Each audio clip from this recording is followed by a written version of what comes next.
Welcome to number 8 of the seminars. Today we are going to talk about Minergie. Today we offer simultaneous interpretation with Chinese and English. If you join us in Zoom link, you can click on the global button and choose the proper language. If you are joining us in the live stream, you can also choose the language that suits you. We'd like to thank to the organizers from intep and also China Construction and Energy Saving Associations for your support. So today we are very glad to invite three experts. We are pleased to invite Andrea, the CEO of Minergie Association, who graduates as a certificated forest engineer from ETH Zurich with a subsequent MBA in the Barcelona. When first as a consultant at EBP Switzerland, where he was responsible for setting up and managing the national building program, among which other things. Since 2015, he has headed the Minergie Association, which now also include responsibility for the energy certificates of the Swiss cantons called DEC. Today, we are also delighted to invite Dr. Shicong Zhang, who is the Secretary General of the Zero Energy Building Committee at the Architecture Society of China. He is active in a variety of international organizations and collaborations. Furthermore, he is China's key expert in the developing building codes and standards. We are also delighted to have Ms. Wang, who is the Chief Representative of China from Minergie and Swiss Green Building Association. So first, we are going to invite Mr. Andrea for the presentation. Should you have any questions, whether you join through Zoom or live stream, feel free to type your questions in the chat box. We are going to collect all the questions in the end and open for the QA session. Now let's invite Andrea to share your screen and start your presentation. Thank you. Hello, everybody. It's an honor to me to talk to you, to talk to people, experts in a country that far from Switzerland, that you take the time to listen to me. This is an honor. Thanks already for that. I'm going to try to explain you the Minergie standard. This is the official Swiss building standard for sustainable construction. And I try to just to describe it, and maybe you can take some things out for your similar work in China, because I think this is a global crisis, the climate protection, and we all need to share our knowledge together to accelerate our fight against climate change. So my name, I was already been introduced. My name is Andreas Meyer, and I'm the CEO of this association for the last 7 years. And in these 7 years, we developed a lot our standards, because our standards, they always have to be adapted to the new technologies, to the new norms that we know in Europe and in Switzerland. So it's quite dynamic, and I'm going to talk about that too. First of all, I would like to present quickly, the Minergie Association. This is not the main topic of this speech. And then I mainly focus on one of our standards, the Minergie A standard, which might be the most appealing standard for you in China. I'm going to describe quickly what is the procedure to get this certification. I try to compare it with 2 other certifications, LEED and Passive House. I give you some practical examples, and in the end, I try to have a short conclusion. So our association, it's called Minergie, and it was the origin is in the 90s. So we founded the association in 1998. So next year we're gonna have the 25th anniversary of our association. And one thing is important, that the vision was very similar to the Passive House. But when the founders of Minergie and Passive House, they knew each other very well, and they still know each other very well. And they had a lot of talks in the early 90s, end of the 80s, and then the Passive House standard is a German standard. No, it was then founded more or less in the same time, and Minergie was just like a Swiss Passive House standard, and it was from the beginning more liberal. I'm going to come back to that word afterwards. So we have already like 55,000 certified buildings in Switzerland. This doesn't mean a lot probably in China because you're a huge country, but in Switzerland it means that like 15% of the Swiss population is inside a Minergie building every day. It can be a home where they live, or a school, or an administration building. So this is quite a lot, 15% of the population. In my eyes, it's one of the highest market shares that a building standard has in the world. We saved a lot of CO2 in these 24 years, and a lot of energy, but these numbers don't mean a lot to you. And then the next step is now really to include the embodied CO2 emissions in our standards. I'm going to come back to that soon. As I said, we have a high market share. It's around 20% of all new buildings that are certified in the Minergie standard. It depends a little bit on the region. In cities like Zurich, it's even higher, and in some rural areas, it's lower. We certify all kinds of buildings, skyscrapers and little houses in the Alps. And of course, there is also other labels in Switzerland. As mentioned before, there is this official building energy certificate, which is not exactly a building standard, but it's also very important and fastly growing in Switzerland, the GEAC. There is another standard called SNBS, it's also a Swiss innovation. And then, of course, we know that the big standards like LEED and DGNB and BREEAM also in Switzerland. For the last years, we tried to enter new markets. There was a time when Minergie was not interested at all to go to foreign countries. This was a big difference between Passive House and Minergie. I would say it was an error. It was a mistake that Minergie for many years. I'm sorry, I have to shut up. Sorry.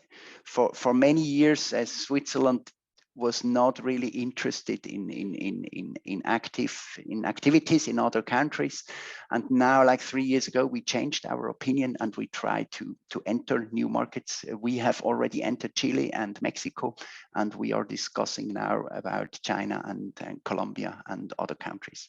As you see here, France is already quite important to us with 250 buildings. But you can also see it the other way around. We haven't been very active on an international level for the last 20 years. So as I promised, I'm pretty short in the introduction about the association and the strategics, and I focus now on this one standard called Minergie A. So what are the principles of all the Minergie standards? So it's the simplicity. We don't have standards that are very difficult to get. They don't include everything you can imagine in a building standard. It's much less complete than LEED or BREEAM or DGNB. But that this is also a USP of our standard. The core values are not only the climate protection, so zero emissions and energy efficiency, which is for me always very important to link together, but it's also the comfort. We wouldn't have had that huge success in Switzerland if we could not offer a higher comfort to people working or living in these houses than in normal houses. So we have very strict targets. It's not an easy standard, I have to admit that, but we have absolutely no limitation to technical solutions. So this is also a difference to Passive House. I'm going to come back to that. You have all the possibilities you find in the market, all the materials, all the technologies to get our standard. We don't limit you to one way of heating or cooling or ventilation. And it was important, I want to repeat that, to communicate the comfort. This is one of the main attractions of this standard to the building owners, that they have this high comfort inside these houses. Maybe you know that we have 3 standards for the last 15 years now. I think we have, or 10 years, we have 3 standards. Minergie is like the nearly zero energy building in Europe. This is a standard that was like defined 12 years ago by the European Union. What is the building that more or less doesn't consume any more energy?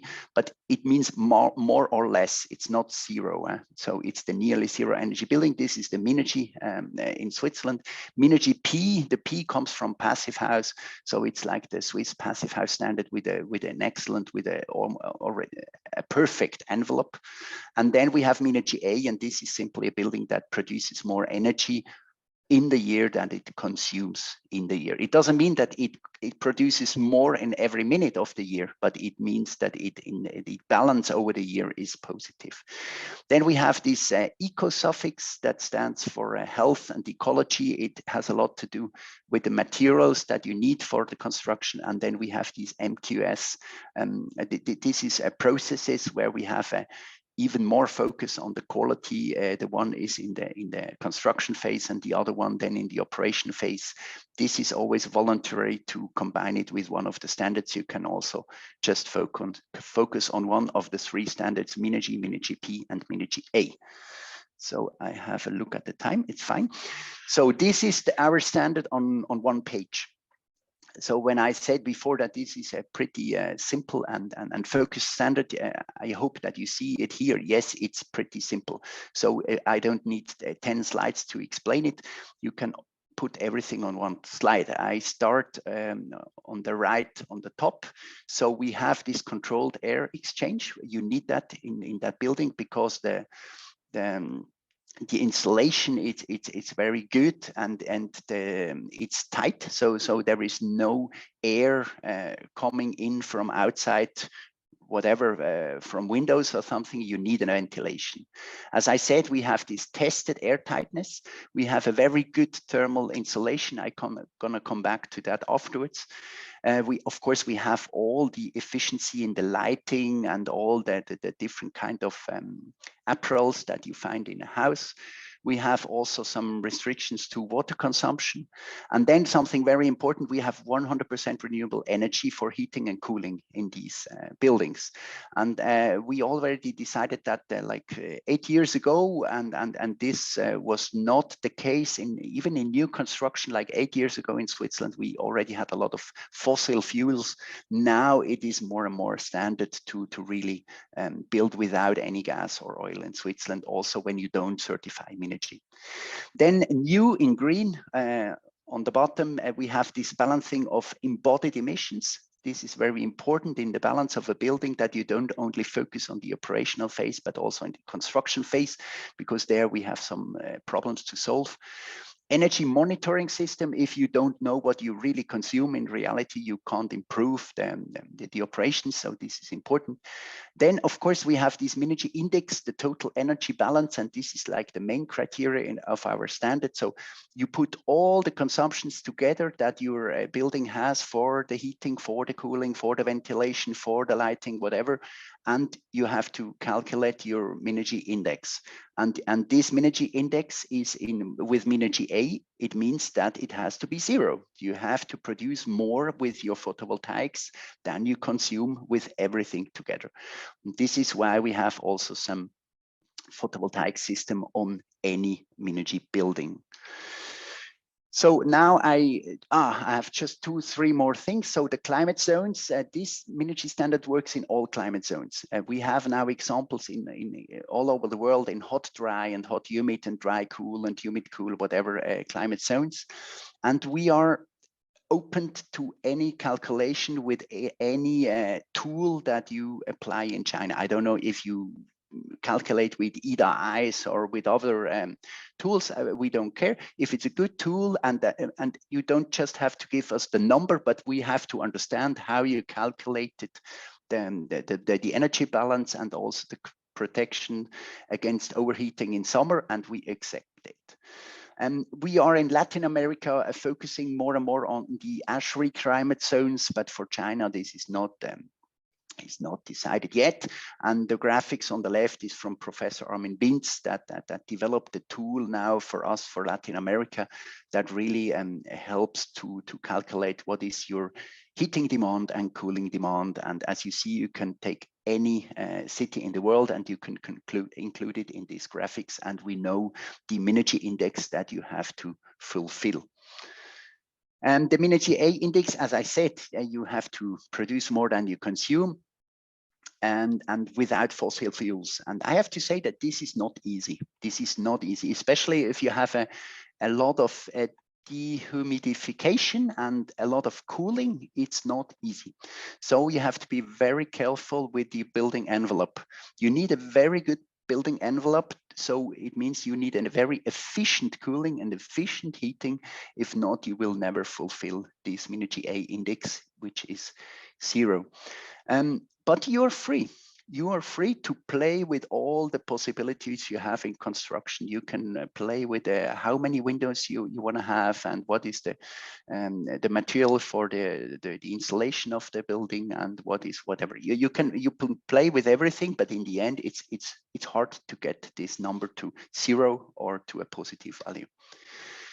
Just some information about Minergie in Switzerland, how we, what kind of heating technologies we apply for the moment. So you see on the top, it's the heating pumps that are really having the highest market shares. Together, the different technologies, they arrive to 60 or 70% of them in the Minergie standards. We still have some wood energy, like 6%. And we have these district heating systems in the main cities like Zurich, Bern, Basel that are also pretty important in our standards. They have one point that is not one negative point. The cooling is very difficult with that system. If not, it's also a very efficient way to heat a Minergie building. You can see that there is still some fossil fuels in this balance, but this is because we go back to 2014 with that graphics, and then now they are forbidden for the last 6 years, I think. So I have I think it's 4 spotlights, and I'm gonna go fast. It's the spotlight, the summer thermal protection. And this, for me, this is the key element in the future in sustainable construction. The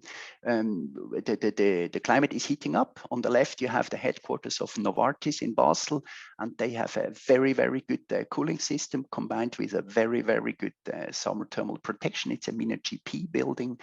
And like that, they can assure that there is not more than 100 hours a year where the temperature goes higher than 26.5 degrees. 26.5 degrees comes from a Swiss norm. So if in China you think it's better to work with 25, this is fine.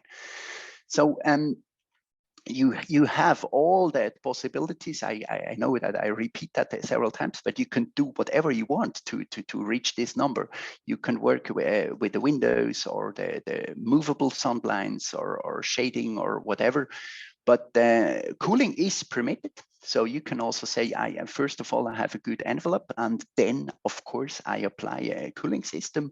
But carefully, you have to include that consumption of this cooling system in your energy balance. And with Minergie A, it's not easy. It's feasible, but it's not easy. In Switzerland, for the moment, we work with numbers. We have some climate data, how Switzerland will be in 2035 and 2060, and also with the heat island effects in the cities. It's a privilege that our government gives us these numbers, how the climate will be in Switzerland in the future. We work with that because it doesn't make so much sense to simulate the thermal protection with data that it's already in the past. So the climate is heating up. This is important to use the best available data for the future. Another spotlight on embodied emissions. As I said in the beginning, this is the next big step in not only in Switzerland, I would say all over the world, that we don't only have to focus on the emissions in the operational phase, but also in the construction phase. Of course, you could also argue that this is not the problem of the people that build these buildings, but it's the problem of the companies that produce the building materials. But I would say in the end, it's a problem of both. So the producers of the building materials, they have to decarbonize fastly these materials, but then the building owners, they should really be motivated to effectively use these buildings materials. So less glass, less concrete, less steels. And of course, this puts a lot of pressure on buildings like the one on the left side. This is the highest Minergie building we have in Switzerland, in Zurich, that are full of concrete, steel, and glass. So these buildings are more and more difficult to certify.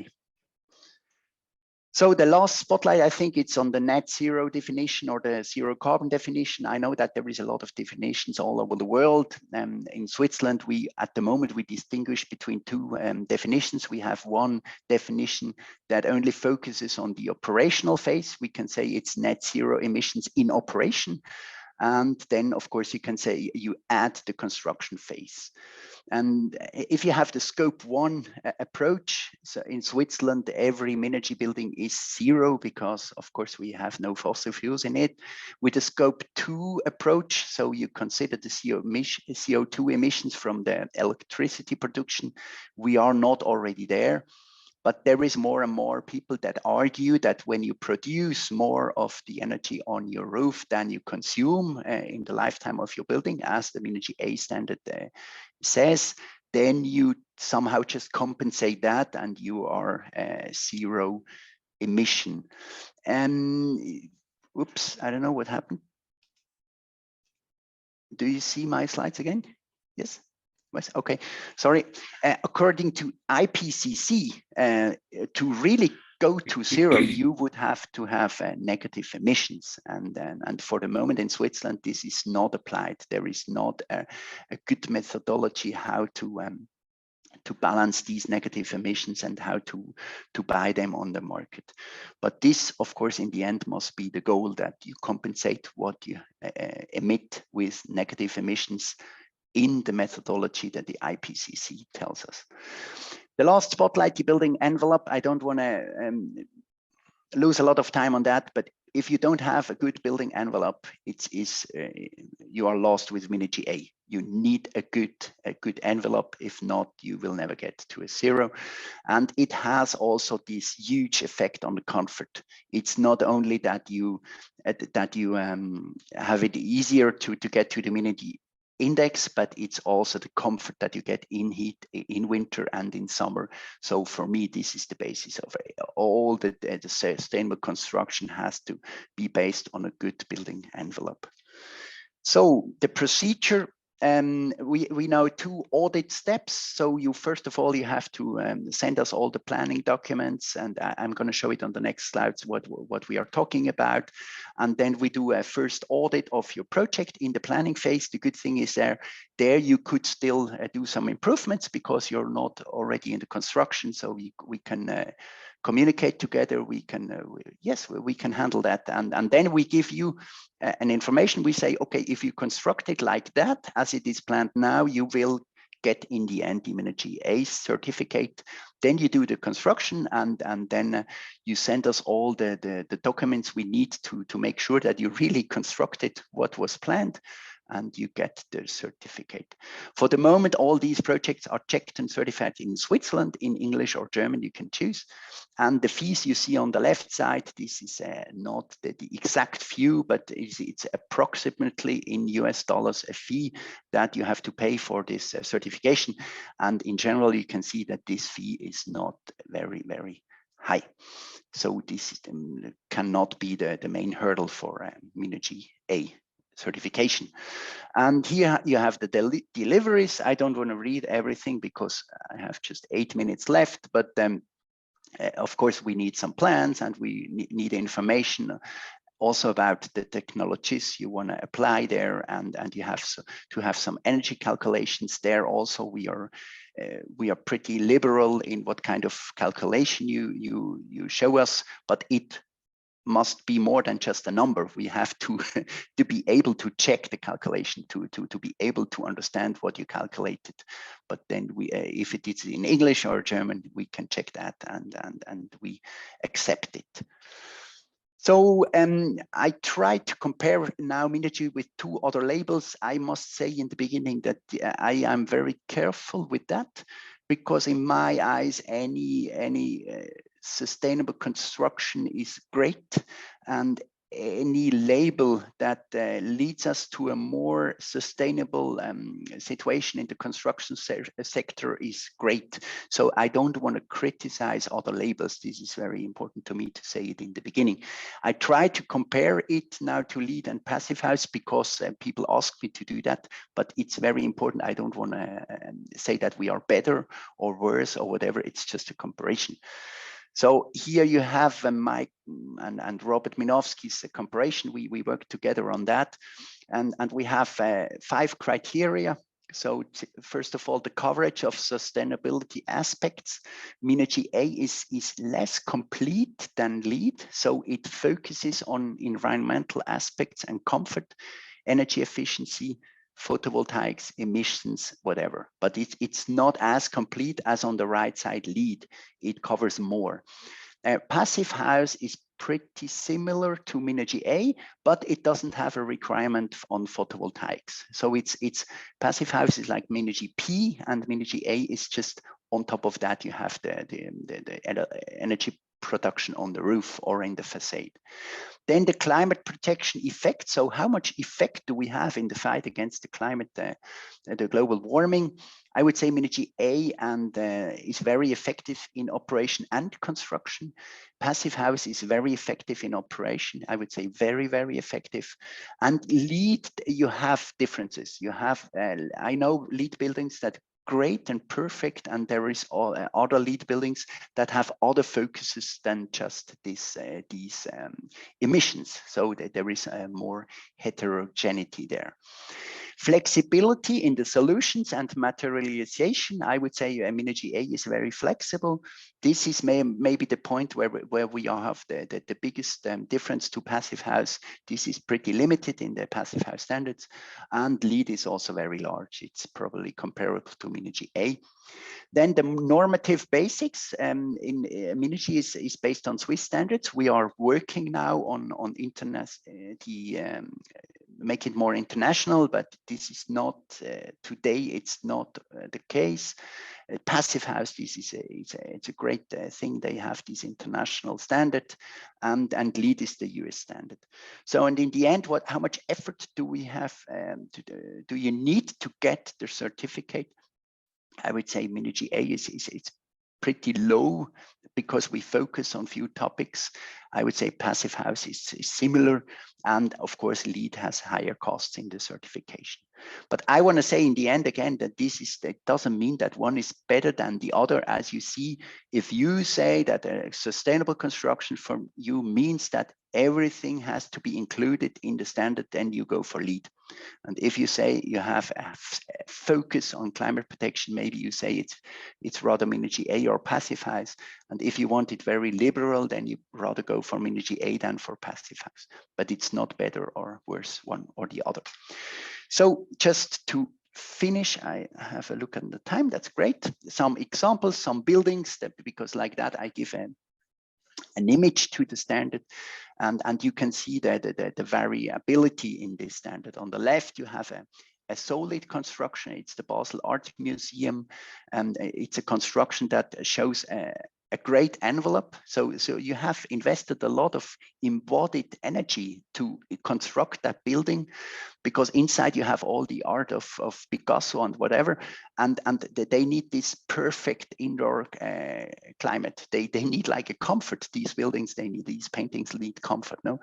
But then you don't have to have a lot of technology to heat or cool that building because of this great envelope. On the right-hand side, it's the opposite. No, this is the Swiss Re headquarters in Zurich.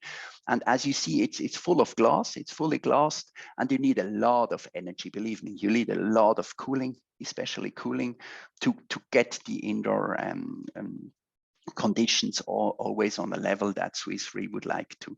But of course, they have a lot of own production on the roof, and it is a very sophisticated technological system, and it works.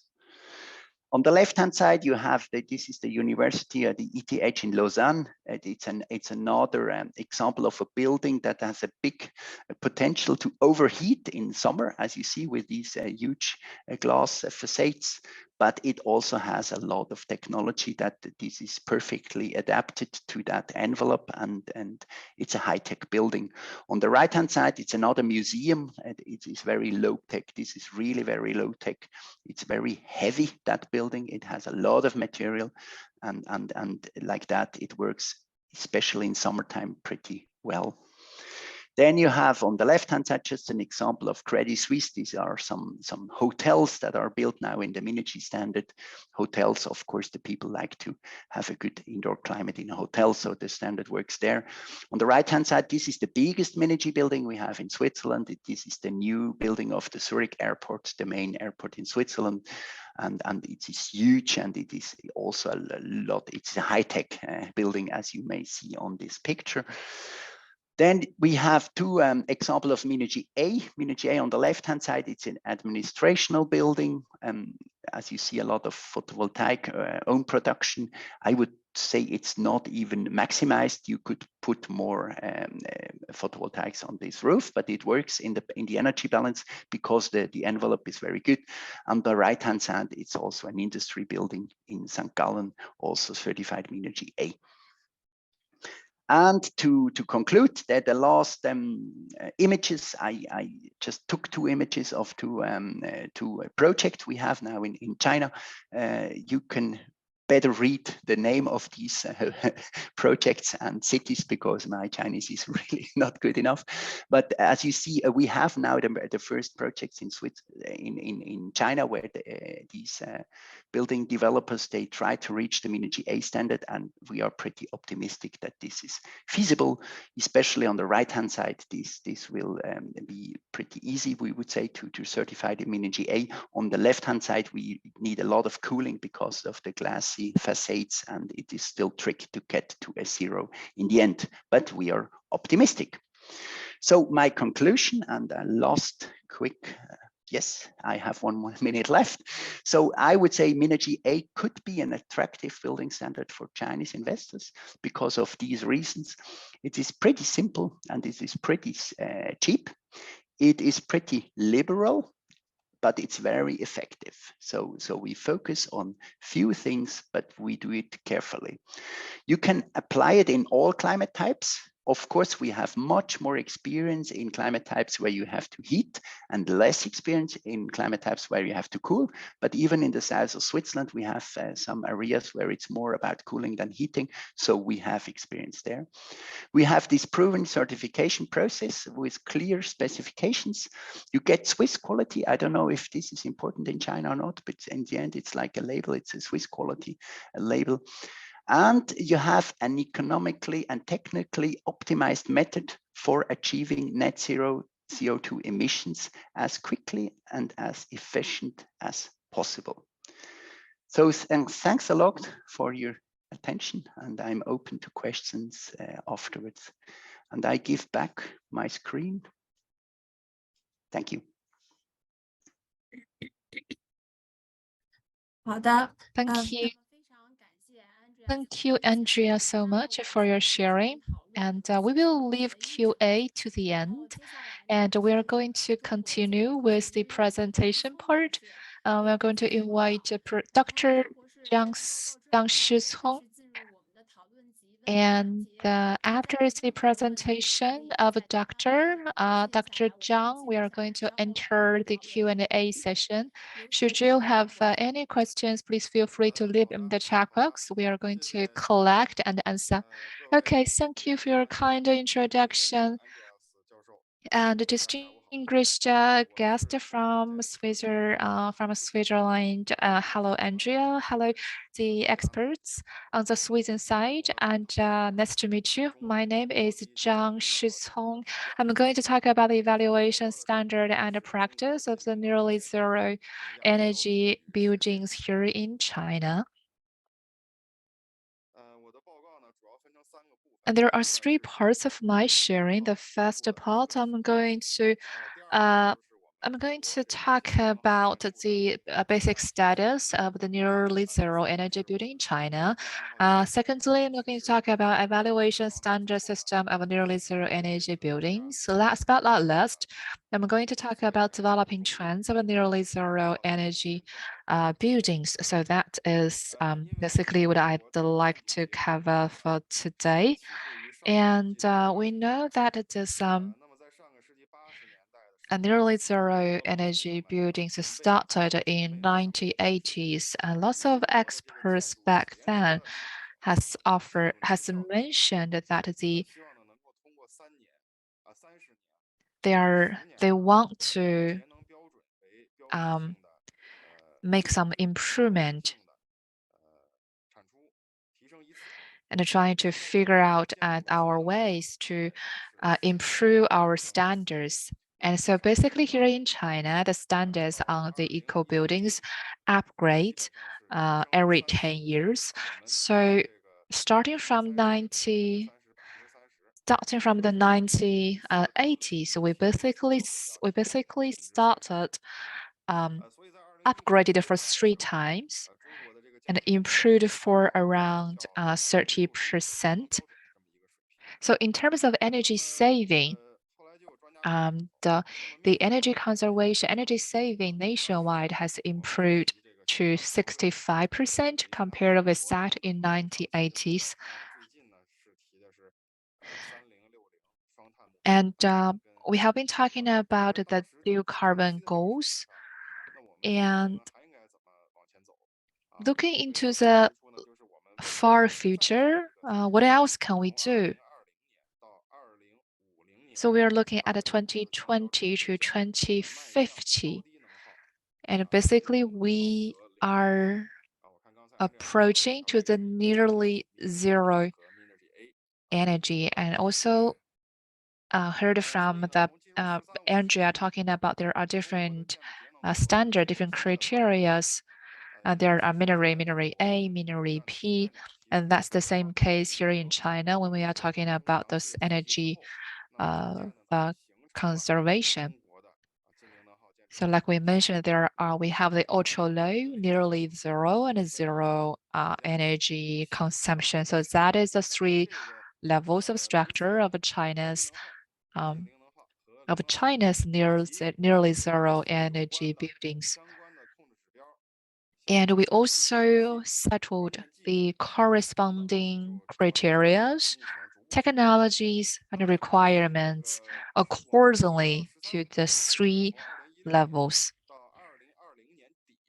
By the end of the 13th five-year plan, which is around 2019, so we have just basically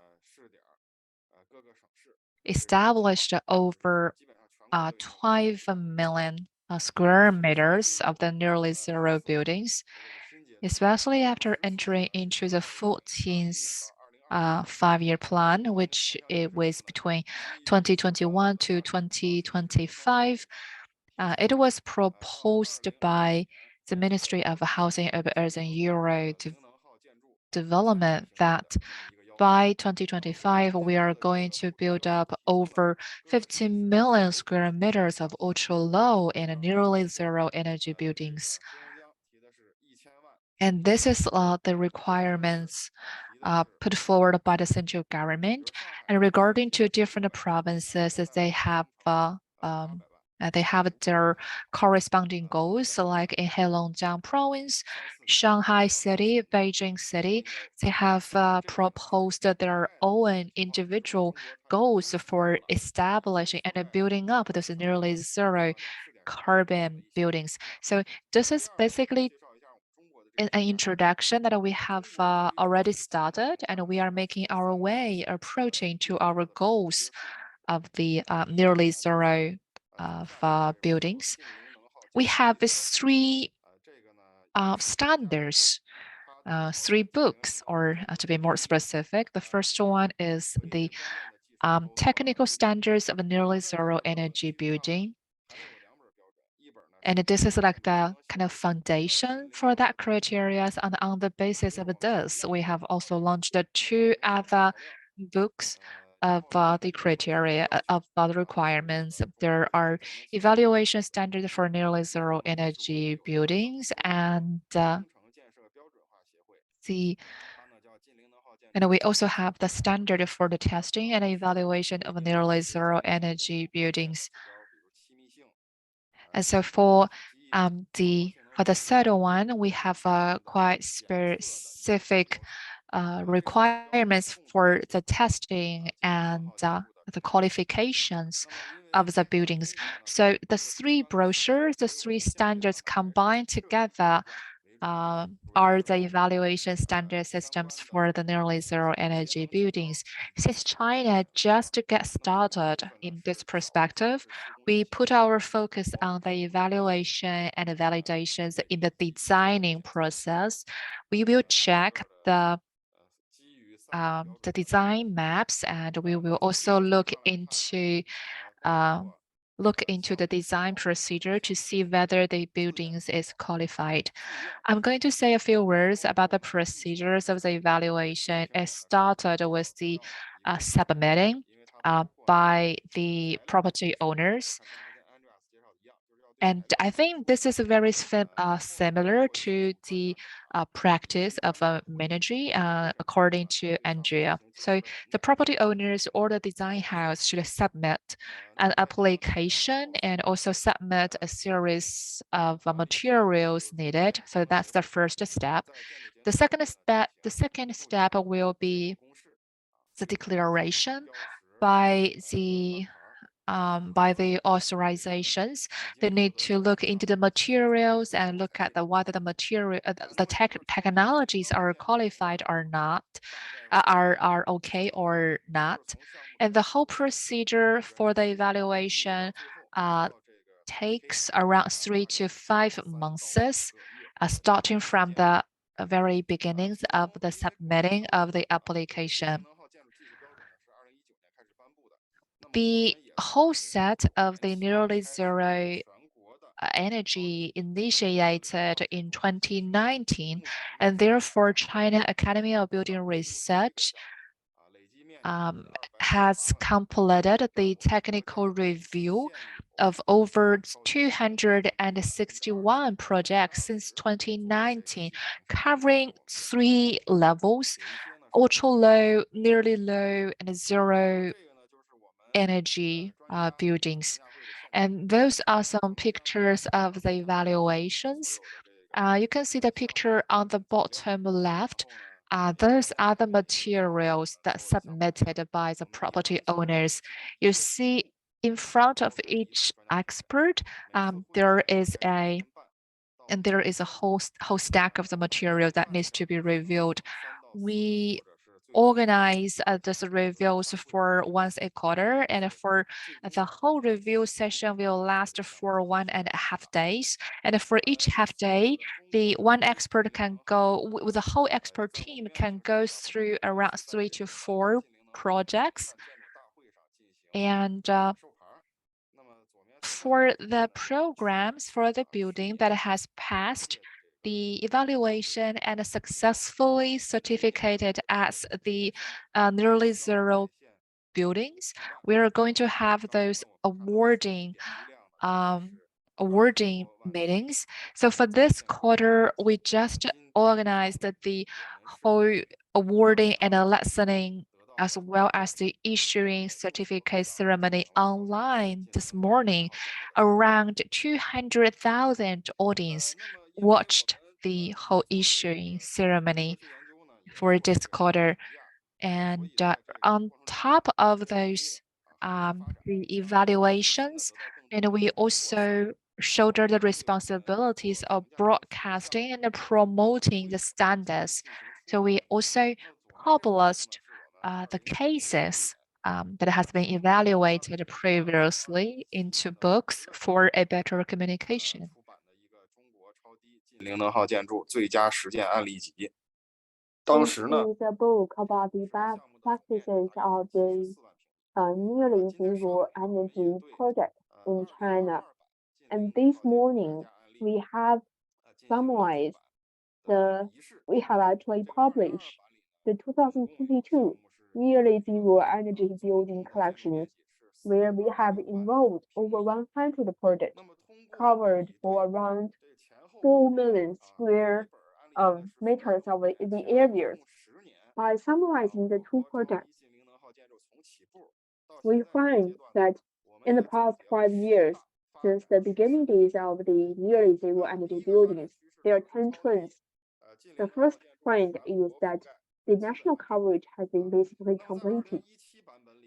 In the year 2017, the demonstration project is mainly concentrated in northern part of China. There were 15 provinces accounting for 47% of the national total.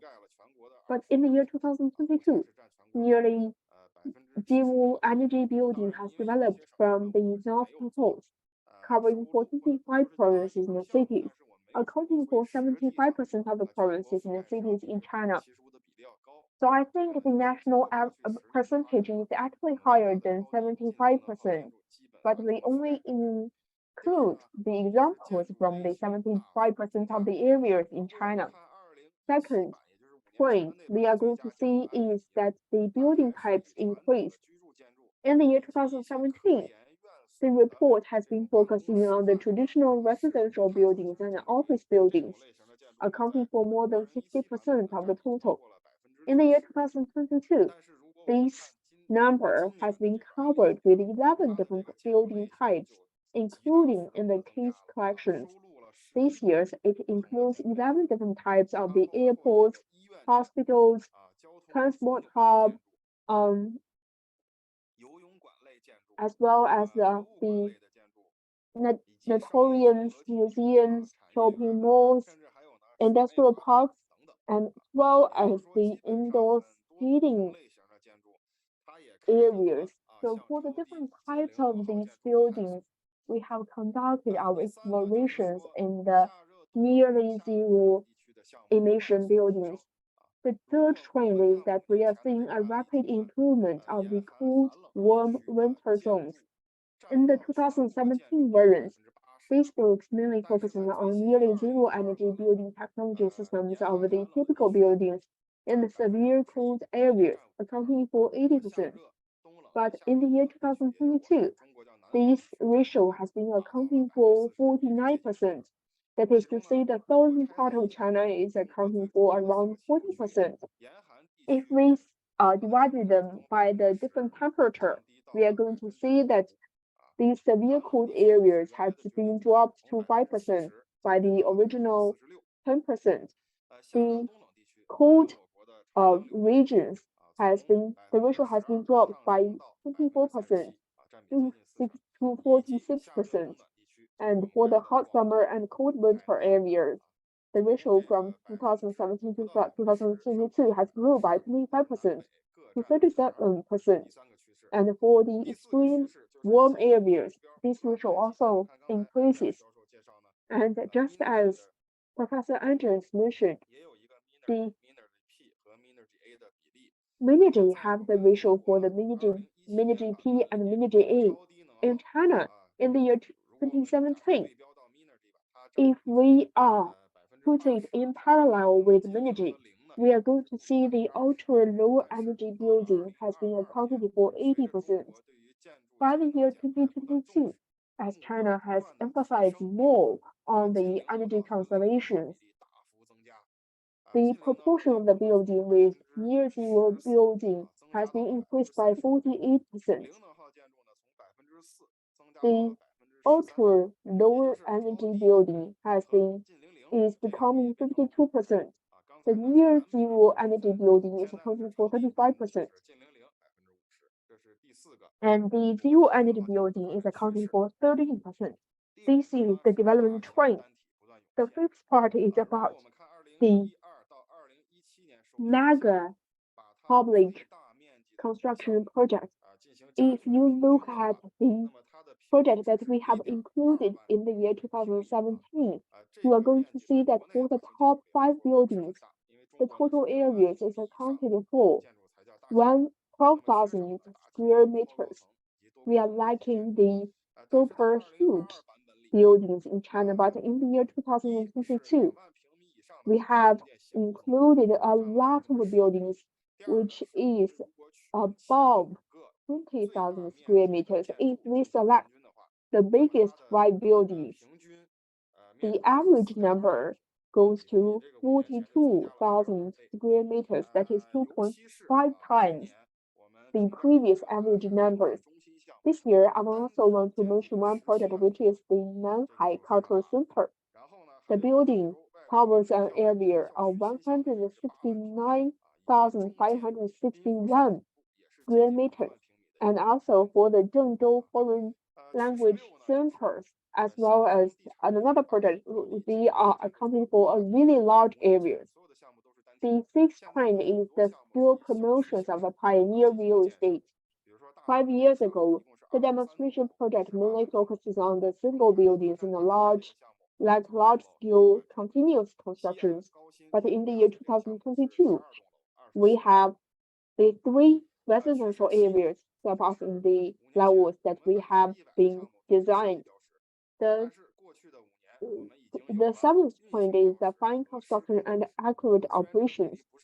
In the year 2017, we have developed the design evaluation project accounting for 100%. In the year 2020, the evaluation work covered by the whole process of the design, construction, and operation, and the number is actually becoming larger. The eighth trend is that we have the multiple objectives designed for the buildings. In 2017, we only focusing on the energy saving, but currently we are combining multiple targets, including energy saving, nearly zero carbon, green and health building. So this kind of a multiple purpose building has been developing more and more. And the ninth trend is the policy divide accelerated development. In the year 2017, 30% of the project was supported by the incentive policies or included in science and technology demonstration project. But in the year 2022, 70% of the project was supported by the incentive policies or included in the science and technology demonstration project, which is being supported by the provincial government or the national government. The tenth trend is that the policy has divided accelerating development. Currently, the newly Zero Energy Building Alliance covers 2,080 companies, and these companies is actually in, distributed in every single round of building industry trends. So basically, that is the 10th trend I want to introduce you. After I have heard the introduction by Andreas, I find there are several different similarities. I find Andreas have introduced us some of the projects. I think their projects have some of the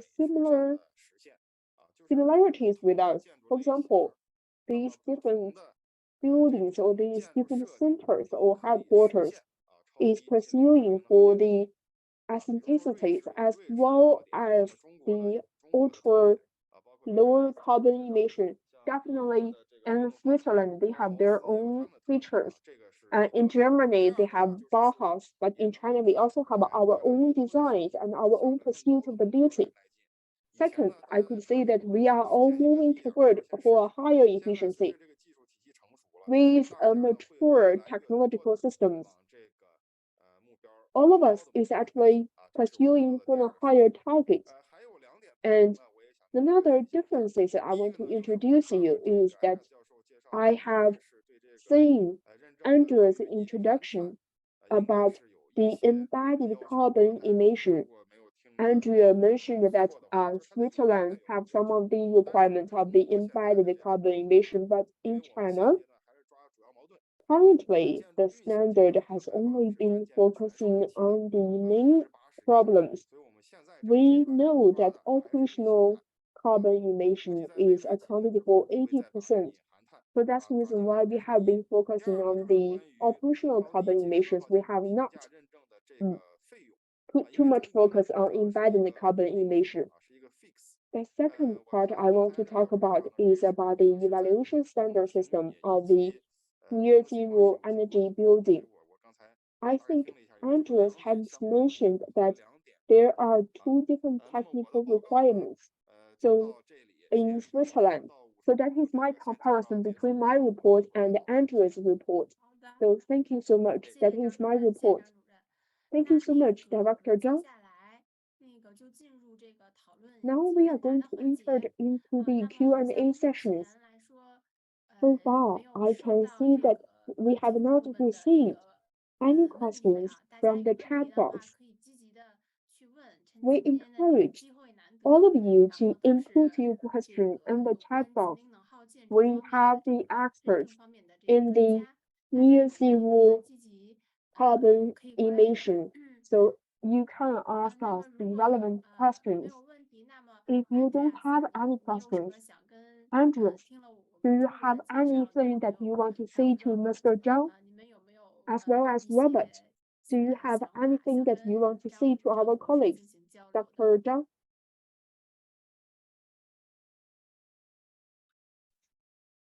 Yeah, thanks a lot. It was very interesting. I agree that there's a lot of similarities in what we are doing in these two countries, and it's probably a good idea to keep this interaction and to this exchange to learn from each other, because I think we have the same goals and we have very similar visions. So thanks a lot. It was very interesting to me.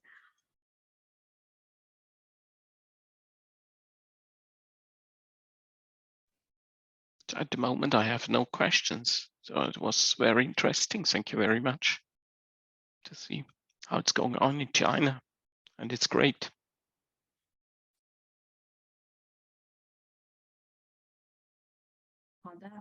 Thank you so much. We have a question from the audience directed to Dr. Zhang. Dr. Zhang, you mentioned about the ultra lower energy consumption and the transportation hub. So where is the transportation hub? I think it's being built in Guangdong province. I think once we release the case study, I'm going to show you. I think it's in Guangdong province in China.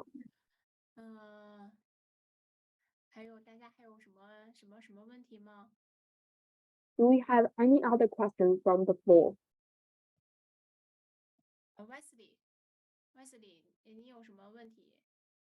Wesley, do you have any questions? Thank you very much for both presentations. I like it a lot to see them compared. And thank you, Xinyan, for asking. I do have a question. Well, it came out of the presentations, but maybe Andreas, you can also say something about it. From the Chinese perspective of a project developer, why should they go for Minergie? What's the added value, in your opinion, of Minergie for a Chinese project? Can you? It might also be a bit of a summary, but maybe you can point out the most important aspects again. Also, now knowing what's going on in China with the standards that Dr. Zhang introduced. I can try to answer. So in general, we are now approaching a very difficult moment in construction. No, the more we go to zero, the more it means perfection. You need perfection. It was easier 10 years ago to say we are nearly zero. Now it's being zero in life is always difficult. No, it means perfection, and there a label can help. It can help that you have a quality control, that you have somebody that looks over your shoulder, that starts a discussion with you on these very few elements, maybe in your design, where you can still go closer to perfection, where you have some improvements that are still not in the design and you could focus on. So this must be probably the main reason why you would go for a certification, that you have this this shoulder view, this quality control, and then in the end, if it is Minergie or another standard, this is just, as I said it before, it's also kind of your own choice. If what you love, if you really love climate protection, if you say this is for the moment in our generation, it's just one of the maybe the biggest thing in the next 20 years, then Minergie is a good solution, because there we are very strict. We want to go to zero. And so this is maybe the main reason why maybe Minergie and not another one, because we focus there where it's not easy to come to a zero, but it's challenging, and I love challenges. So if you love challenges, Minergie is a good choice. Thank you, and maybe a follow-up question, because you mentioned embodied energies 2 or 3 times, while Dr. Zhang pointed out also that operational energy has about 80% of reduction potential. So why, Andreas, you or in Switzerland, the whole discussion is a lot about embodied energy? It has a lot to do with the energy balance in the operational phase. In Switzerland, I agree, we were also at 80% of consumption in operations some years ago, meaning that we still needed a lot of energy to cool and heat up these buildings. But now with the building envelope that is so good, it is closer to 50-50, or sometimes even 60% of emissions of embodied energies and 40% in operation. So the better you are in operational phase, the more important is your balance in the construction phase. That's why we are slowly moving to the operation to the construction phase, and it has to go together. No, it's not that it's a contradiction. For example, if you have a pretty well isolated building envelope, it's not where your embodied emissions are in the insulation of the envelope. It's underground. It's the question is, how many floors do you have underground? How much concrete? How much steel? How much glass? So it's not a contradiction to have both things at the same time, a very good balance in the construction phase and a very good balance in the operational phase. But the short answer to your question is, because we are already close to zero in operations, we have to focus on construction now. Thank you. Does that mean, Dr. Zhang, that you see also the development going through the operational phase towards a construction phase in China as well? So that China might focus on embodied energy maybe in a couple of years?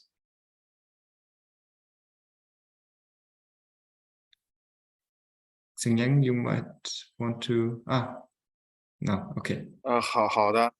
Okay, I received the question. Now, if we look at it, this whole carbon emissions for the whole life cycles of the buildings, the operations of the carbons accounts for over 80%. So we know that the operational carbon is a majority, and including this direct energy consumption, but also this indirect carbon consumption. So we can find that if the operational carbon could be reduced when we are approaching nearly zero, the embodied energy could go up. So that is to say, once is our nearly if the buildings can approach the nearly zero, and we can see that the operational carbons can reduce to below 65%. Looking into the short future before 2030, the operational carbon would still remain the key issue that we need to be tackled in the first place. But if we look in the future, the past 5 years, we have been promoted over like 10 million square meters. But in last year, there was about 10 billion square meters of new buildings that's being constructed. It only accounts for a very small portion of the nearly zero buildings. So we still have a long way to go. So the first thing we need to tackle, at least in the future 5 years or in a little bit longer future, we will still focus on the operational carbon. Of course, in the construction materials, lots of experts are working on the low carbon construction materials. We talked about that in the low carbon or the zero carbon cement or other low carbon of the construction materials, as well as the low carbon structures have been researched. So there are lots of things we can do, but overall, to answer your question, the operational carbon will be the first thing we need to consider for now. So thank you, Professor Zhang. Thank you, Andrea. We have seen some questions in the audience. I think Andreas might have something to say. Sorry, Andreas, you're up. Thanks a lot. I had the time to have two more ideas. First of all, I want to agree with Mr. Zhang. You are right to focus on operations. There is other aspects on that because it's also the dependency on energy imports, and it's also the rising energy prices. So never lose the focus on operations. I completely agree with you to say. And then I thought about why we maybe put more focus now on embodied emissions in Switzerland than maybe you. It has a lot to do with the manner how you produce electricity, because electricity production in Switzerland is mainly based on hydroelectric. So hydroelectric there is very few carbon emissions from hydroelectrics. So this makes the energy balance, the emission balance for operation much better in Switzerland than in countries where you have also energy production on base of coal plants or gas plants or oil plants. You understand? So our balance of the electricity production is very green in Switzerland. So this means that we have lesser emissions in operational phase than you might have in China. This is another point why Mr. Zhang is right with what he's saying.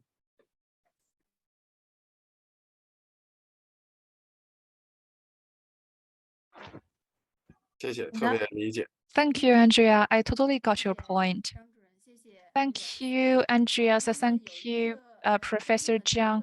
We have a question from the question about the standards in Switzerland. You're talking about we want to conform on the questions. Sorry, I'm going to ask to repeat this question. Okay. About your standards on the maintains, okay. So the kind of controls, external controls of the internal temperatures is a rather engineering and a very technical question. I think that question, maybe we can leave the question to the engineering experts to answer that one. Is rather technical to elaborate. And so, yes, we have a question regarding to in the cold areas that we're talking about this installations and how to making sure it satisfies the technologies in the domestic standards and how to increase these efficiencies by increasing the devices. Okay, this is another very technical question. Professor Zhang is going to answer it. Okay, so when in the cold areas, the kind of offering the warm would be the priorities. And we are also know this, the passive houses in Germany offers a really good solution. So the first is, if you want to talk about those, keeping the warm in the houses in the northern areas, is the priority. If anyone who lives in the northern part of China, the kind of keeping warm and the insulation is the first priority. And so we want to how to maintain the cold integrities of the walls, and that would be the very important point to make in keeping the warm of the buildings. Okay, we want to know that are there any high levels of the really high buildings for the ultra low consumption buildings, like the super high buildings? Are there any buildings that has been getting the Chinese buildings? So I think I saw in the Andreas slide that there is a very high building hotel that has been got the Minergie A. Andreas, maybe you can answer that question or share more details about the ultra high building. Well, the thing about the high buildings is that the roof is the surface of the roof is compared to the area you want to heat is very small. So in high buildings, you have to enter the facade with the photovoltaic production, and that there is now more and more buildings in Switzerland where they, at least in the southern orientation, they go and produce electricity also in the vertical, not only on the roof. And this is, for the moment, it's a little less economic than doing it on the roof. This is obvious, but I see a huge potential there, and I would say that at least in Europe, in the next 5 years, we're going to see a lot of buildings producing electricity in the facade. So this is the only way to get to Minergie A with a skyscraper, is to not only focus on the roof, but also go to at least to the, yes, you're also north of the equator, so also the southern facade. It's feasible.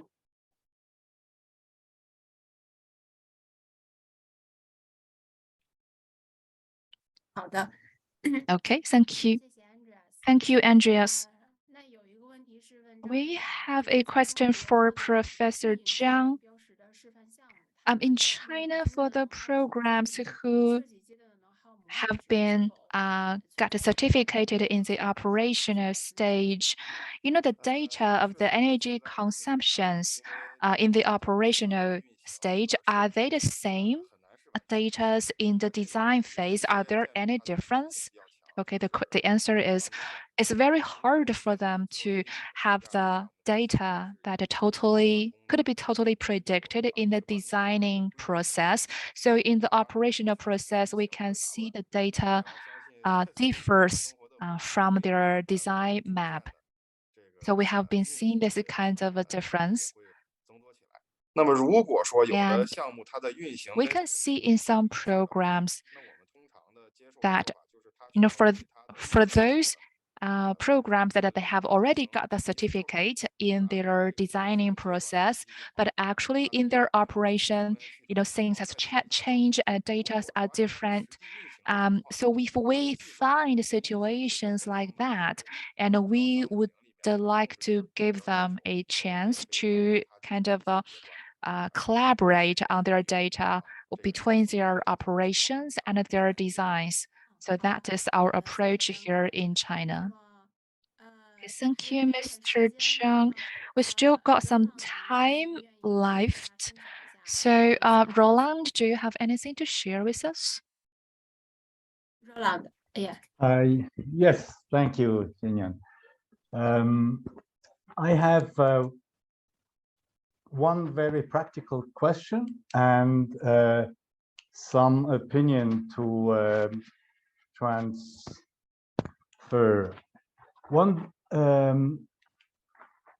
my impression is that the task of zero emission buildings, to introduce zero emission buildings in China, is a huge task, and we need tools that are, I would say, as simple as possible, as precise as possible, and as practical as possible. And there I see a quite interesting possibility of contribution of Minergie A mainly, or Minergie in general, to participate in this procedure, creating simple procedures, simple estimations, calculations, and balances, which can be very helpful for a larger distribution of establishing expertise and establishing these certificates. So therefore, I think it would be helpful within our project to work together with our project partners for demonstration projects, as we plan to do, to establish some examples and find out how we can proceed in establishing certificates for a number of projects. So my practical question in considering this is it possible to have more or less precise calculations and in an early planning phase? Dr. Zhang, you have shown this procedure, planning phase, and then building phase and operation phase. And my question is, for a Minergie certificate, we need pretty precise information in a very early phase. Is it possible to get that in the normal practical planning procedure in China? Or in China, are you rather using these balances and calculations in a later phase?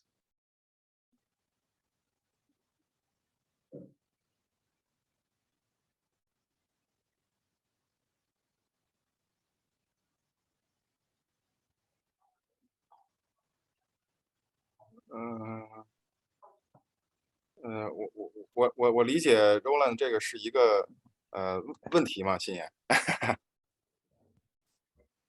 I understand this is a question, right, Roland? I understand this is a question for China, right?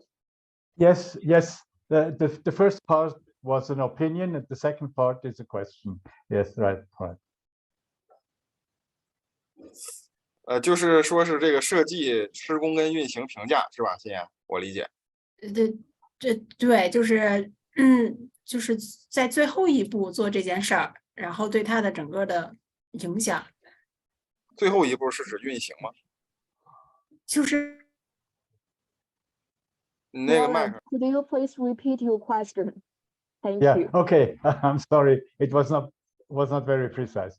Well, the question or the reason why I asked this question is that with our demonstration projects, we are discussing the balancing of the energy balancing and CO2 balancing for these projects. And it is rather difficult to get these calculations in an early phase. So my impression is, or my question is it not usual in China to make these balances or these calculations in a very early phase, where the whole design is not very much detailed, but where we need all these figures and these calculations for the establishment of certification. So is it possible to get the calculations in a pre-design phase instead of a detailed design stage? 好的，那我基本明白刘老您的 Thank you so much for your question. In the Chinese standards, as I mentioned, the national Chinese standards 51350, it includes the targets for the near zero emission every year. It also has the maintaining targets for each part of the building, including the wall, the windows, and for the ventilation system's energy balance. These requirements. So actually during the implementations, the energy performance is much better than the energy requirements. I have been mentioned that there is only 0.01%, that is to say 1 in 1,000 of the projects in China is actually working down the trajectories of the near zero building. So if we want to build such a building, we are going to we are going to have a more ambitious design during the design stage. And during the implementations, we are going to lower down the bar. So first, we put the direction. As long as we choose to do it, we are going to pursue for a higher requirement for the building. But with the building process proceed during the different stages, so we can adjust the different requirements, the values for each one systems. But as long as we choose the national standard for 53150, we are going to be 45% or 55% lower than the national standards. But during the journey, you can adjust this number. That is how we practice it. Thank you. Thank you so much, Roland. Thank you. Thank you. 接下来把时间交给王泽王女士。Now we are going to give the floor to Madam Wang Ze. 季龙，麻烦把那个 PPT 的一页展示一下。大家好，刚才Minergie 已经说了一个主要的内容，那我想 I think Minergie has introduced us one of the major topics. I'd like to introduce you. Myself, I am Wang Ze. I'm based in China, responsible for the Chinese business. We are responsible. We can do the building certification, building product and components, as well as the technological exchanges and the corporations. For a lot of Chinese manufacturers, I think this is a very good way for the Chinese manufacturers to enter into the European market. At the same time, Minergie is also looking forward to work together with the Chinese partners. And we are also going to join hands with the training courses for the Minergie certification. We are hoping to welcome more Chinese partners and expand our business in China, not only in the building, construction, renewable energy, green financing, and innovations. We welcome you to discuss with me. Next page.